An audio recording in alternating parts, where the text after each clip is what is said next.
கர்த்தருடைய நாமத்துக்கு ஸ்தோத்திரம் உண்டாவதாக. இயேசு கிறிஸ்து சாத்தானை தன்னுடைய காலிலே அவர் மிதித்து நசுக்கி விட்டார். அவர் இப்பொழுது நசுக்கப்பட்ட ஒரு தலை, சப்பி போன தலை. ஏன் என்றால் அவர் சிலுவையை அவர் சுமந்து சிலுவையிலே தன்னுடைய இரத்தத்தை சிந்தி நம்மளை மீட்டு கொடுத்தது நிமித்தம் சாத்தான் அவன் தோற்று விட்டான். இயேசுவினிடத்திலே அவன் தோற்று விட்டான்.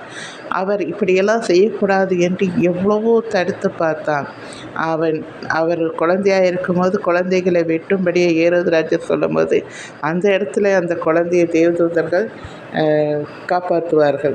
முன்னாடியே சொப்பனத்தில் நீங்கள் புறப்பட்டு செல்லுங்கன்ட்டு அவங்க அம்மா அப்பா கிட்ட சொல்லுவாங்க. இப்படி அவர் ஒவ்வொரு காரியத்திலையும் அதாவது அவர் உபவாசம் இருந்து வரும்போது பிசாசானவன் சோதிப்பான். இப்படி நிறைய இடத்துல பார்க்கும்போது எப்படியாவது அவரை ஊழியர் செய்ய விடாமல், அவரை சிலுவையில் இருந்து ஏறாமல், அவர் மறிக்காமல், அவரை அப்படியே ஏதாவது பண்ணணும் அப்படின்னு அவன் எவ்வளோ திட்டம் பட்டான். ஆனால் இயேசு கிறிஸ்து பிதாவுடைய சித்தத்தை நிறைவேற்றவே அவர் பூமிக்கு வந்தார். அதை சிலுவையிலே தன்னுடைய உயிரை கொடுத்து ஜனங்களை மீட்கணும் என்பதை பிதாவுடைய சித்தம். அதை அவர் செய்து சாத்தானை வென்றுவிட்டார். சாத்தான் தலை நசுக்கப்பட்டது போல் அவன் இப்பொழுது இருக்கிறான். நாம் சாத்தானுக்கு பயப்பட தேவையில்லை. சாத்தானுக்கு எதிர்த்து நில்லுங்கள் என்று சொல்லுகிறார். எதிர்த்து நில்லால் அப்பொழுது அவன் உங்களை விட்டு ஓடி போவான் என்று. நாம் எதிர்த்து நிற்கணுச்சோ அவனுக்கு பயப்படக்கூடாது.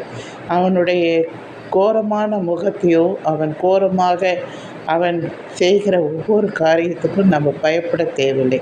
நாம் இயேசுடைய பிள்ளைகள். இயேசு கிறிஸ்து நம்ம கூட எப்பொழுதும் இருக்கிறார். தேவதூதர்களை கொண்டு பாதுகாக்கிறார். நம்மை சுற்றி மகிமையான ஒரு கோட்டை எழும்பி நம்மளை பாதுகாக்கிறது. அவருடைய இரத்தத்தினால நாம் கழுவப்பட்ட பிள்ளைகளாக இருக்கிறதுனால அவருக்கு சொந்தமான பிள்ளைகளாய் நாம் இருக்கிறோம். அதனால் பிசாசுக்கு நாம் பயப்பட தேவையில்லை. பிசாசுக்கு நாம் எதிர்த்து நிற்கிறவர்களாக இருக்கணும். சரிங்களா? தேங்க்யூ. பிடிச்சிருந்தால் லைக் பண்ணுங்கள், மற்றவங்களுக்கு ஷேர் பண்ணுங்கள்.